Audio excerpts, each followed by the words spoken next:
What's up, everyone? Alan Johnson with the AJ Team. I got a secret. I borrowed my girls' lights from downstairs. They've got this joint where they like do their videos, and I figured, hey, if the lighting works for them, it'll work for me. So I hope you guys love the new getup I got. I feel bright. I feel like I got this glow. But today, today I want to talk about buying and selling a home at the same time.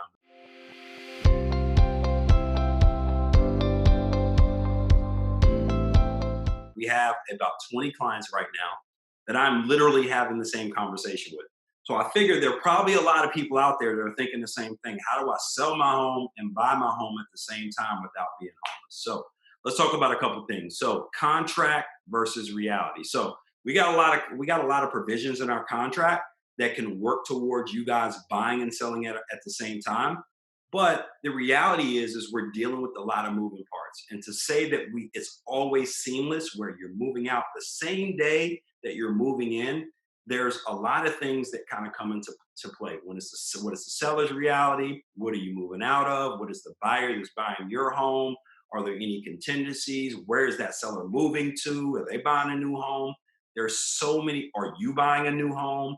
There's so many things, but just understand that there are provisions in the contract that can help you buy and sell at the same time, but you still got to deal with the reality of people. So we try to make that contract fit within the reality, but sometimes there's some things that we kind of need to work out, right? So there are four ways that you can buy a home contractually, right? When you're buying and selling. Number one, you can buy your new home contingent upon you putting the home that you live in on the market, right? You can buy your new home contingent upon your home that is already on the market going under contract. You can buy your new home contingent upon the home that you're living in going to settlement, meaning it's already under contract, you're just waiting to go to settlement. Or you can buy your new home not contingent upon you selling your home that you're currently living in. And there's some people who have enough equity and have enough cash that they can do that.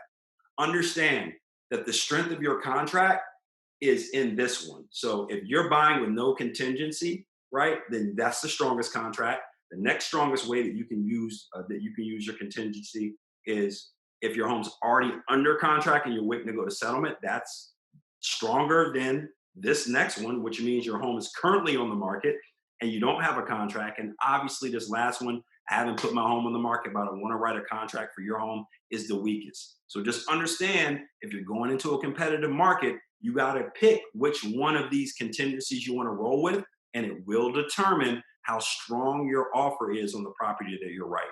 All right. So um, there's a couple of tips, right?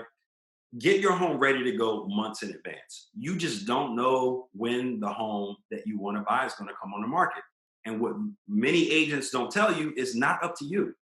It is up to when the seller decides to move, right? So you have to make sure that your home, especially if you're contingent, if you're dealing with any of these three contingencies we just talked about, you got to be ready to go. We have countless clients that, they've been looking for houses. The house that they want pops up, but the house that they got, they're not ready to put on the market.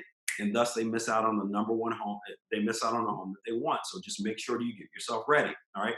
Number two, talk to your lender about whether you're contingent, right? So this offer, right, that we talked about, remember the contingencies in the contract? There's no contingency. You can buy it without selling your home. That is strong, right? So you talk to your lender. Can I write an offer on a property without me having to sell this home? Do I have that option? So just in case the home that I've been waiting for pops up, I have the option to write it non-contingent. All right. Number three, think about selling your home, right, and renting it back for 30 to 45 days.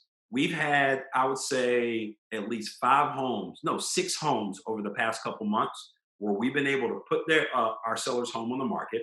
We were able to get a contract. They were able to go to settlement and then basically rent their home back from the from the purchaser of their home for 30 to 60 days, right? And they were able to have a little bit more time and a little bit more cushion, right? A little bit more cushion to be able to find the new home that they want, plus have time to settle on that new home that they want. That is a higher level of negotiation. So make sure that if you're working with an agent, they truly understand those components because that can get messed up and mucked up really quick. And then last but not least, understand that you are buying and selling in the exact same market, right? So if there's a lot of competition for the house that you're selling, guess what? There's going to be a lot of competition for the house that you're buying. So just make sure that you understand that those market dynamics are the same, right? So the same joys that you had about multiple offers, it's the same stress that you're going to have dealing with multiple offers and compete with multiple offers when you're going to buy a home. So if you're thinking about buying and selling a home at the same time, you have to have an experienced agent, and you should work with the same agent. So if you guys are thinking about it, give us a call. Alan Johnson with the AJ team. I hope you guys like my lights. You have the dream, we have the address, and we'll see you soon.